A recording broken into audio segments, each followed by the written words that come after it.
Hello, कैसे हैं आप लोग। मैं लव कुमार सिंह। आज हम लोग फजन्स रूल्स का लास्ट और फोर्थ फैक्टर बताने वाले हैं आपको। फोर्थ फैक्टर में बताया गया इलेक्ट्रॉनिक कॉन्फ़िगरेशन के बारे में जानकारी दे रहे हैं आपको कि एक स्यूडो कॉन्फ़िगरेशन होता है और एक इनर्ट कॉन्फ़िगरेशन होता है। स्यूडो कॉन्फ़िगरेशन किसी भी एलिमेंट के आउटर मोस्ट सेल में 18 इलेक्ट्रॉन्स होने चाहिए, 18। और इनर्ट कॉन्फ़िगरेशन किसी भी एलिमेंट के आउटर मोस्ट सेल में 8 इलेक्ट्रॉन्स होना चाहिए।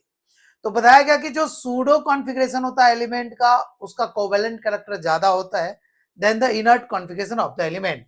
बताया गया elements that have 18 electrons in their outermost shell is called pseudo configuration, and elements that have 8 electrons in their outermost shell is called inert configuration. Clear है। अब बताया गया कि pseudo configuration of elements ELTS elements have greater covalent character than the inert configuration of the elements. एकदम clear लिख दिया गया कि जो सूडो कॉन्फ़िगरेशन होगा एलिमेंट का, उसका कोवेलेंट कैरेक्टर ज्यादा होगा इनर्ट वाले से। जैसा कि एक एग्जांपल आपको बताया गया है, NaCl CuCl, आप कंपेयर कर लो, Na प्लस है, यहाँ Cu प्लस है।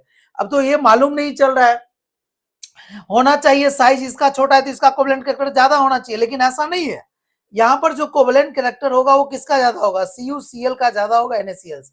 ऐसा रीजन क्या है, Cu प्लस का कॉन्फ़िगरेशन लिखोगे तो 29 होता है, तो 4s1 और 3d10 होना चाहिए, लेकिन Cu प्लस है तो 4s0 हो गए। अब टोटल इलेक्ट्रॉन कितना हो गया, 2 6 8 10 18 इलेक्ट्रॉन हो गए आउटर मोस्ट में, तो ये स्यूडो आ गए। और ये 6 to 8 हो गए, ये इनर्ट हो गए।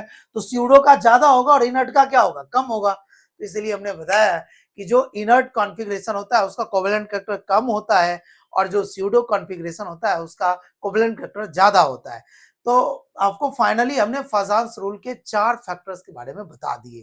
टोटली हमने बता दिया, डिस्कस कर दिया कि जो फजान्स रूल है वो पोलराइजेशन के बारे में कहता है। उसमें एक केटायन इन्वॉल्व होता है, एक एनायन। केटायन का साइज हमेशा छोटा होना चाहिए, एनायन का साइज हमेशा बड़ा होना चाहिए।